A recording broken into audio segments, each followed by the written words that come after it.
주님 부르시고 말씀하시고 들을 때에 성령님 우리 가운데 역사하셔서 이 말씀이 잘 박힌 목과 같이 우리의 심정에 들려지고 우리의 영혼을 소생케 하며 우리에게 우리의 영의 문을 여는 우리의 말씀이 되게 하옵소서. 예수님의 이름으로 기도하옵나이다. 아멘. 하나님의 말씀 구약 성경 민수기 14장 1절로 10절까지의 말씀입니다. 구약 성경 217면이 되겠습니다. 온 회중이 소리를 높여 부르짖으며 밤새도록 백성이 곡하였더라. 이스라엘 자손이 다 모세와 아론을 원망하여 온 회중이 그들에게 이르되 우리가 애굽 땅에서 죽었거나 이 광야에서 죽었다면 좋았을 것을 어찌하여 여호와가 우리를 그 땅으로 인도하여 칼에 망하게 하려 하는고 우리 처자가 사로잡히리니 애굽으로 돌아가는 것이 낫지 아니하랴. 이에 서로 말하되 우리가 한 장관을 세우고 애굽으로 돌아가자 하매 모세와 아론이 이스라엘 자손의 온 회중 앞에서 엎드린지라. 그 땅을 탐지한 자 중 눈의 아들 여호수아와 여분의 아들 갈렙이 그곳을 찍고 이스라엘 자손의 온 회중에게 일러가로되 우리가 두루다니며 탐지한 땅은 심히 아름다운 땅이라.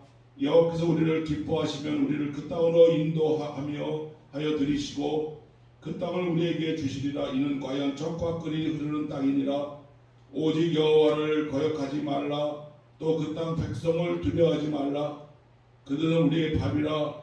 그들의 보호자는 우리에게 따라갔고 여호와는 우리와 함께 하시느니라. 그들을 두려워하지 말라 하나 온 회중이 그들을 돌로 치려 하는 동시에 여호와의 영광이 회막에서 이스라엘 모든 자손에게 나타나시니라. 아멘. 오늘은 사실과 믿음이라는 제목으로 말씀을 하겠습니다. 사람의 보는 눈은 매우 귀하지요. 주님께서 눈은 영혼의 창이라 등불이라고 말씀했습니다. 같은 눈을 가지고 같은 사물을 같은 시간에 보지만 그 보는 시각이 서로 다릅니다. 그것을 말해보려 하면 각각 나타내고 표현하는 내용이 다른 것을 볼 수 있습니다. 즉 사실과 그가 보는 안목은 다른 것입니다. 여러분, 심리학자들의 말에 의하면 우리가 일어나는 일의 모든 사건은 사실은 10%에 불과하고 그 90%는 그 사건에 대한 우리의 반응, 해석이라고 합니다. 그것을 안목이라고 할 수 있을 것입니다. 그래서 그 사람의 90%의 반응이 긍정적이면 긍정적 승리의 인생이 됩니다. 그러나 90%의 반응이 부정적이면 결국 같은 삶에서 부정적이고 실패가 될 수밖에 없습니다. 아주 재미난 얘기들이 많이 있잖아요. 두 아들 둔 아주머니가 늘 근심합니다. 비가 오면 나박진 장사하는 둘째 아들이 걱정이 돼요. 오늘 비 와서 장사가 안 되겠구나. 또 날이 너무 쨍쨍하면 우산 장수하는 큰아들이 걱정이 돼요. 오늘 큰아들은 뭉치겠네. 그러니까 365일 걱정이 떠날 날이 없습니다. 옆집 사람이 말했다지요. 아주머니, 그렇게 생각하지 마시고 그것을 좀 바꾸어 생각해 보세요. 해가 나면 우리 둘째 아들 장사가 잘 되겠구나. 참 기쁘다. 또 비가 오면 오늘 우산이 잘 팔리겠는데, 그러면 1년 내내 기뻐하며 살아가지 않으시겠어요? 여러분, 우스갯소리 같지만 아주 중요한 얘기입니다. 큰 신발 공장에서 아프리카에 시장을 개척하기 위해서 두 사람의 직원을 파송했습니다. 가서 시장 조사하여 가능성이 있는지를 타진하려는 거지요. 두 직원이 아프리카에 가서 시장을 조사하고 와서 이사회에서 그 시장 보고서를 보고합니다. 첫째 사람이 보고합니다. 아프리카에 가보니 아프리카에 진출한다는 것은 불가능한 것 같습니다. 왜냐하면 아프리카 사람들은 어려서부터 신발을 신지 않습니다. 좀 나이가 들고 생활이 나아져야 겨우 신발을 신기 때문에 신발을 파는, 우리가 신발 장사로 진출하는 곳은 좋은 곳이 아닌 것 같습니다. 다 수국이 됩니다. 근데 반면에 다른 함께 갔던 직원이 말합니다. 제가 지금까지 다녀본 것 가운데 아프리카가 가장 시장이 밝습니다. 깜짝 놀랐어요.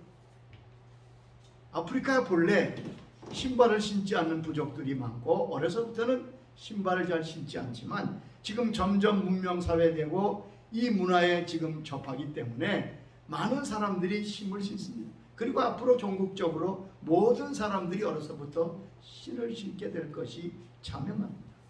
그렇기 때문에 아프리카 시장은 가장 유망한 시장입니다. 똑같이 봤죠. 그런데 해석은 이렇게 서로 다르고 안목은 서로 다른 것입니다. 바른 안목을 가지는 것이 중요합니다. 믿음의 안목을 가지는 것이 그 무엇보다 중요합니다. 적어도 세 가지 면에서 바른 안목을 가지고 있어야 합니다. 첫째는 사람을 보는 안목이 있어야 합니다. 외모로만 그 사람을 판단하는 것은 지혜로운 것이 아닙니다. 사람을 바로 볼 수 있는 안목이 우리에게는 필요합니다. 두 번째는 역사를 보는 안목이 있어야 합니다. 역사가 어디로 흐르고 있는지, 지금 우리는 역사의 어느 시점에 서 있는지, 이 역사는 앞으로 어떻게 될 것인지 이미 주님께서 말씀하셨고 요한계시록에 기록된 내용들이 지금 이루어져 가고 있습니다. 그것을 볼 수 있는 신앙적 역사관이 필요합니다. 세 번째는 하나님을 보는 안목이 꼭 있어야 합니다. 모든 것을 주관하시고 다스리시고 섭리하시고 이루어 가시는 하나님을 보는 눈이 있어야 우리는 바른 승리의 삶을 살 수 있습니다. 하나님의 손길을 보는 눈이 있어야 됩니다. 이것이 신앙의 안목입니다. 아멘. 자, 오늘 본문은 이스라엘 백성이 애굽에서 나와서 바란 광야에 도착합니다. 여러분, 바란 광야는 바로 가나안 땅을 바라보는 곳입니다. 다 온 거예요. 그리고 주님께서 13장 1절 보면 정탐꾼을 보내어 그 땅을 탐지하라고 말씀합니다. 모세는 12지파에 한 사람씩 12명의 정탐꾼을 그 가나안 땅에 파송합니다. 이들로 하여금 40일 동안 가나안 땅을 자세히 정탐한 후에 돌아와 보고하게 합니다. 13장에 보면 저들이 40일 만에 돌아올 때 가나안의 그 비옥한 땅에 있는 과일을 같이 가지고 와서 보고했다고 말하고 있습니다. 그리고 그 땅을 탐지한 12정탐 가운데 10명의 정탐꾼이 다음과 같이 보고합니다. 그 땅은 비옥하고 좋습니다. 그 땅은 가보니 정말 젖과 꿀이 흐르는 땅입니다. 이 과일이 그 땅에서 따온 과일입니다. 여기까지가 정탐 보고의 동일한 내용이었습니다. 자, 그런데 10사람은 이렇게 보고합니다. 그 땅은 비옥하고 좋지만 그 땅 거민은 아주 대단한 거인들입니다. 안악자손입니다. 네피림의 후손 안악자손이 거기 있고 성곽은 얼마나 크고 튼튼한지 우리 힘으로 정복하기 어렵습니다. 심지어 그런 말까지 합니다. 우리는 저들과 비교하니 메뚜기 같습니다. 3장 13장 33절에 말합니다. 반면 여호수아 갈렙은 아닙니다. 우리가 올라가면 점령할 수 있습니다. 이길 수 있습니다. 30절 그리고 14장 9절에 계속 하나님이 우리와 함께 하시면 그 땅을 점령할 수 있다고, 그 땅은 우리의 밥이라고, 우리의 먹이에 불과하다고 말하고 있습니다. 여러분, 열 정탐꾼의 본 것은 사실입니다. 있는 그대로를 보았습니다. 잘못 본 것이 아닙니다. 성이 큽니다. 백성이 거인인 것이 사실입니다. 뭐가 잘못됐단 말입니까? 그런데 그들은 그 사실만 보았지 그 사실을 바로 해석할 수 있는 믿음의 눈이 없었습니다. 그들의 보고를 잘 보세요. 하나님에 대한 말이 한마디도 없습니다. 여러분, 그 땅을 정복하라고 말씀하신 분이 하나님이십니다. 그 땅을 주시기 위해서 애굽에서 그들을 인도하신 분이 하나님이십니다. 수많은 기적과 역사를 보았습니다. 그러나 그들의 보고한 내용에는 하나님의 뜻이나 하나님의 명령이나 하나님의 섭리에 대한 것은 전혀 없습니다. 다만 자기들과 가나안의 비교만이 있을 뿐입니다. 그래서 우리는 메뚜기 같다는 거예요. 여러분, 사실을 사실로 보는 게 믿음일까요? 그걸 우리가 조심해야 됩니다. 사실과 현실은 그저 사실일 뿐이고 현실일 뿐입니다. 그것을 바로 보는 것이 믿음의 안목입니다. 자, 거기에 비해 여호수아와 갈렙의 보고는 어떻습니까? 14장 8절 9절 보면 여호와께서 우리를 기뻐하시면 하나님께서 그 땅을 우리에게 주신다. 아멘. 하나님을 거역하지 말고 하나님이 우리와 함께 하신다고 3번이나 하나님의 뜻과 하나님의 역사와 능력을 말하고 있음을 알 수 있습니다. 여러분, 두 사람도 가나안의 큰 성벽, 가나안의 큰 거인들을 보았습니다. 못 본 게 아니에요. 그러나 그들은 한 가지 더 보았는데 그 뒤에 계시는 하나님을 보았습니다. 이걸 기억해야 됩니다. 내가 강하냐 내가 약하냐가 문제가 아닙니다. 하나님께서 하실 것이라는 믿음을 가지는 것이 중요합니다. 여러분, 다시 말씀드립니다. 믿음은 해석의 능력입니다. 아멘. 이걸 명심하시기 바랍니다. 종종 교회를 섬기고 목회하다 보면 어떤 일로 말미암아 의논하다 보면 참 너무나 사실과 현실을 얘기하는 분들이 많습니다. 오라요. 그 사실과 현실이 정확합니다. 그래서 어떤 일 보면 전문가라고 하는 분들이 가장 큰 하나님의 일에 걸림돌이 될 때가 많습니다. 제가 인천에서 목회할 때 교회를 건축하게 되었습니다. 그런데 그 교회 건축할 여러 가지 형편이 안 되었어요. 교회 건축이 결정되고 광고되니까 그 교회 안수 집사님으로 회계를 담당하셨던 집사님이 제게 직접 말한 게 아니라 아마 여럿이 모였을 때 이런 얘기를 했다고 제가 들었습니다. 우리 교회가 교회를 지면 내 손에 장을 지진다. 여러분, 그분은 거짓말한 게 아니에요. 그 당시의 상황을 정확하게 얘기했어요. 그 당시에 여러 정황으로 볼 때 교회를 지을 수 있는 형편이 아니고 재정적인 그러한 여력이 없었던 것이 그분의 판단이 틀린 것은 아닙니다. 그러나 그분은 믿음으로 바라볼 수 없었습니다. 그리고 그분의 말과는 달리 큰 예배당이 지어지고 헌당되고 하나님께 영광을 돌렸던 것을 볼 수 있습니다. 여러분, 사실을 부정할 필요는 없습니다. 그러나 그 사실과 환경 때문에 낙심하거나 속단하거나 절망할 필요는 더더욱 없습니다. 아멘. 하나님이 계시기 때문에 그렇습니다. 여러분, 열정탐꾼은 사실과 환경을 보고 분석하는 눈이 있었습니다. 그러나 하나님의 능력과 하나님의 약속과 하나님의 사랑과 하나님의 구원의 방법에 대한 신앙은 없었습니다. 그들은 수많은 이적을 경험했잖아요. 이들도 홍해를 건넌 사람이에요. 이들도 놀라운 이적의 떡인 만나를 그 아침에도 먹었어요. 그런데 그 많은 이적과 역사를 경험했으면서도 그들은 여전히 하나님을 믿거나 의지하지 못했습니다. 여러분, 기적은 믿음을 가져다 주지 못합니다. 이걸 명심하세요. 내가 기적을 체험했다고 믿음이 생기느냐? 아니요.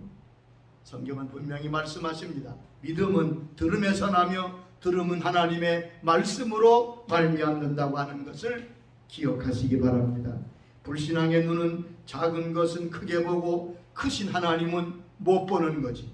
세상이 커 보입니까? 사람이 커 보입니까? 현실이 여러분 커서 절망적입니까? 그리고 내가 아주 작아 보입니까? 그러면 여러분은 메뚜기 같은 사람, 메뚜기 신앙을 가진 사람입니다.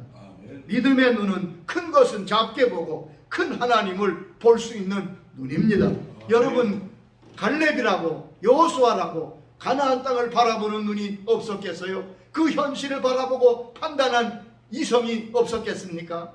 그러나 그들은 그걸 가볍게 여깁니다. 아니다. 그거 우리의 밥이야. 그보다 더 크신 하나님, 그보다 더 놀라우신 하나님, 우리를 홍해에서 건너가게 하시고 애굽에서 구출하신 그 하나님, 그 하나님의 역사를 믿었던 거지. 그래서 그 믿음대로 올라가 가나안을 점령한 사람은 바로 여호수아와 갈렙이었다고 성경은 말씀하십니다. 우리의 눈이 다가 아닙니다. 한 번은 엘리야가 사는 도단성에 아람 군대가 포위했습니다. 엘리사의 종이 나가보니 아침에 자기의 성이 완전히 둘러싸여 있습니다. 그는 너무 놀라서 선생님에게 말합니다. 선생님, 큰일 났습니다. 우리 성이 완전히 쌓여 있습니다. 포위당했습니다. 그런데 엘리사는 전혀 당황하지 않아요. 그러면서 이렇게 기도하죠. 하나님, 이 종의 눈을 열어 보게 하여 주옵소서. 그 종이 장님이 아니에요. 그런데 엘리야의 기도가 끝나자마자 이 엘리사의 종의 영의 눈이 열려서 불말과 불병거가 엘리사와 자기를 완전히 크게 둘러 진친 것을 보게 되었습니다. 그래서 그도 염려하지 않게 된 것이지요. 여러분이 보는 눈이 다가 아닙니다. 여러분이 판단하는 현실이 사실이 아닐 수가 더 많아요. 하나님 앞에 믿음의 눈을 열어주시기를 기도하시기 바랍니다. 아멘. 여러분, 나로 하여금 믿음으로 해석할 수 있는 능력을 허락해달라고 기도하시기 바랍니다. 아멘. 여러분, 열정탐꾼의 불신앙의 정탐 보고로 끝나지 않습니다. 그로 말미암아 14장 1절에 보면 온 백성이 소리 높여 밤새 울면서 통곡하며 끝내 하나님을 원망하고 모세와 아론을 원망하게 됩니다. 그리고 돌로 치려하는 일이 생겼습니다. 여러분, 원망은 간단한 것이 아닙니다. 많은 사람이 무심코 그리고 큰 생각 없이 원망하는 일이 많습니다. 여러분 주의하세요. 예수 믿는 사람, 하나님의 사람은 원망하는 것을 조심해야 됩니다. 원망은 몇 가지 특징이 있습니다. 첫째는 습관화됩니다. 여러분 주의를 잘 보세요. 원망하는 사람은 늘 원망합니다. 감사할 때가 됐는데 감사할 일이 생겨도 원망해. 제가 이 원망에 대한 글을 여러 채에서 보는데 재미난 일화가 있더라. 미국의 어떤 농촌 교회의 목사님이 그 교회 유독히 늘 원망하는 집사님이 계셨다. 농사 짓는데 감자 농사를 많이 지었던 것 같아요. 작년에는 감자 농사가 잘 안 돼서 많은 감자가 썩었어요. 그래서 돼지 먹이로밖에 쓸 수가 없었어요. 근데 올해는 아주 농사가 잘 돼서 풍년이 됐어요. 주일날 이제 그 여집사님 만나서 목사님이 이제는 원망할 게 없겠지 생각해서 묻습니다. 집사님, 올해는 농사가 잘 되어 아주 상품이 잘 되는 감자를 수확하셨지요. 그랬더니 이 여집사님이 그러더라는 거예요. 목사님, 작년엔 감자가 썩어서 돼지 먹이가 참 많이 있었는데 올해는 돼지 먹이를 어떻게 하지? 그러니까 목사님 할 말이 없네요. 여러분, 풍년을 주셔도 감사할 줄 몰라요. 또 원망은 집단화되며 폭력화됩니다. 보세요. 이스라엘 백성들이 원망하며 집단적으로 하나님 앞에 반항하고 결과적으로는 돌을 들어 치료했던 것을 알 수 있습니다. 원망을 조심하시기 바랍니다. 원망은 가벼운 것이 아닙니다. 하나님은 원망에 대해서 진노하십니다. 하나님은 얼마나 선하시고 좋으신 하나님이십니까? 출애굽기 34장 6절에 하나님에 대해서 친히 말씀하셨습니다. 여호와께서 그의 앞으로 지나시며 선포하시되 여호와라 여호와라 자비롭고 은혜롭고 노하기를 더디하고 인자와 진실이 많은 하나님이라. 그렇습니다. 인자를 천대까지 베풀며 악과 괴질과 죄를 용서하리라. 하나님께서 이렇게 좋으신 하나님, 노하기를 더디하시는 그 하나님. 그런데 이 하나님도 언제 진노하시느냐? 백성들이 원망할 때 진노하셨습니다. 민수기 11장 1절에 이렇게 말씀했습니다. 여호와께서 들으시기에 백성이 악한 말로 원망하며 여호와께서 들으시고 진노하사 여호와의 불을 그들 중에 붙여서 진영 끝을 사르게 하시매. 백성들이 원망하니까 하나님께서 하늘에서 불을 내리셔서 진 끝을 불타게. 여러분, 원망하는 것은 하늘의 진노의 불을 내리게 하는 그런 무서운 죄. 또한 원망할 때 불뱀을 보내서 심판하셨습니다. 민수기 21장 4절 이하에 보면 이렇게 말씀했습니다. 백성이 호르산에서 출발하여 홍해길을 따라 에돔 성을 유리하여 하였다가 길로 말미암아 백성의 마음이 상하니라. 백성이 하나님과 모세를 향하여 원망하되 어찌하여 우리를 애굽에서 인도하여 이 광야에서 죽게 하는가? 이곳에는 먹을 것도 없고 물도 없도다. 우리 마음이 이 하찮은 음식을 싫어하노라 하며 여호와께서 불뱀들을 백성에게 보내어 백성을 물게 하심으로 이스라엘 백성의 죽은 자가 많은지라. 왜 원망이 무섭습니까? 여러분, 여기 그들의 말을 들어보면 하나님의 주신 은혜를 모두 부정해버리는 것. 하나님이 인도하셨습니다. 해방하시고 만나와 메추라기 주시고 반석에 물을 주시고 불기둥과 구름기둥으로 인도하셨는데 저들은 뭐라고 합니까? 우리를 광야에서 죽게 되었다고 말합니다.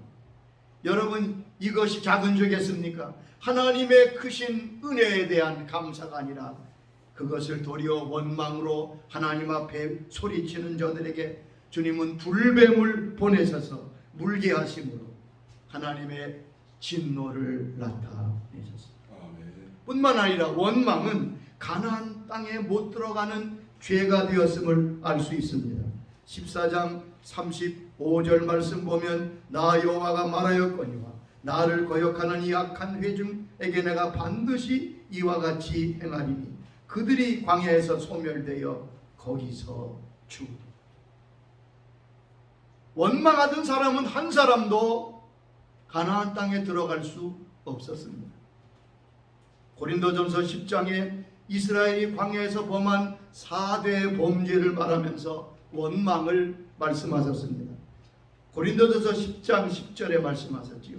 그들 가운데 어떤 사람들이 원망하다가 멸망시키는 자에게 멸망하였나니 너희는 그들과 같이 원망하지 말라. 여기 보면 이스라엘 백성들이 광야에서 엎드러진 멸망한 이유가 원망의 죄 때문에 무너졌다.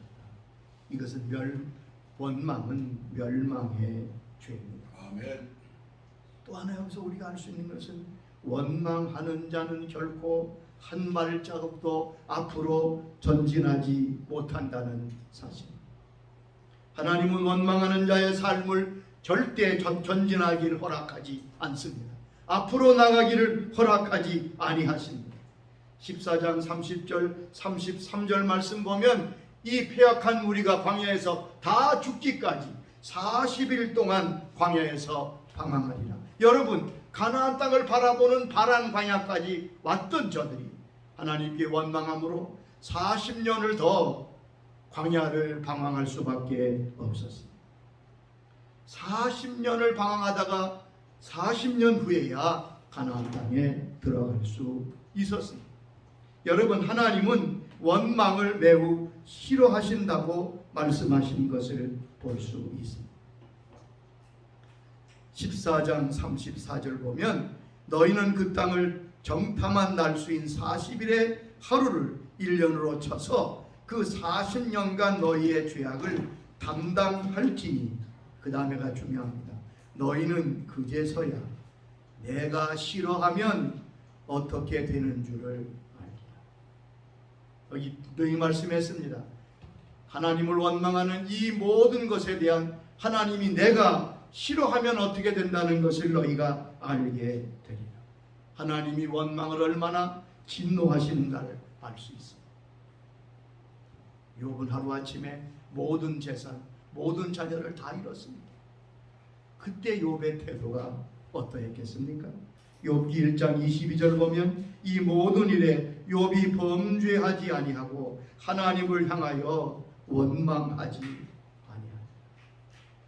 하나님을 향하여 원망하지 아니하니라. 그것이 욥의 신앙이고 욥이 다시 은혜를 받은 믿음인 것을 기억하시기 바랍니다. 원망은 심판받는 죄입니다.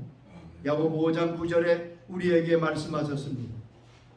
형제들아 서로 원망하지 말라. 그리하여야 심판을 면하리라. 서로 원망하지 말라. 그리하여야 심판을 면하리라. 여러분, 하나님은 우리의 말을 들으시는 분이십니다. 여러분이 하시는 모든 말을 들으시는 분입니다. 14장 27절에 나를 향하여 원망하는 그 원망의 말을 내가 들었다고 말씀하시며 14장 28절에 너희 말이 내 귀에 들린 대로 내가 너희에게 행하리라. 보는 대로 판단하고 함부로 원망하는 일이 없도록 주의해야 될 것입니다. 아멘. 사실과 믿음은 같은 게 아닙니다. 여러분, 이 역사적인 사건이 우리의 믿음과 삶의 거울이 될 수 있기를 바랍니다. 아멘. 우리에게 갈렙과 여호수아 같은 믿음을 허락하여 주시옵소서. 아버지 하나님 감사합니다. 여호수아와 갈렙 같은 사실만 바라보지 않고 그것을 믿음으로 바라보고 해석할 줄 압니다. 그래서 하나님께 감사하고 하나님의 능력과 은혜와 사랑을 의지하는 복된 하나님의 사람들 되게 하여 주옵소서. 아멘. 생각 없이 원망하는 일들이 없게 하시고 이것이 얼마나 하나님 앞에 무서운 일인가 하는 것을 깨닫게 하여 주시옵소서. 아멘. 이 귀한 사건이 우리의 삶에, 우리의 신앙에 놀라운 거울이 되게 하여 주시옵소서. 예수님의 이름으로 기도드리옵나이다. 아멘.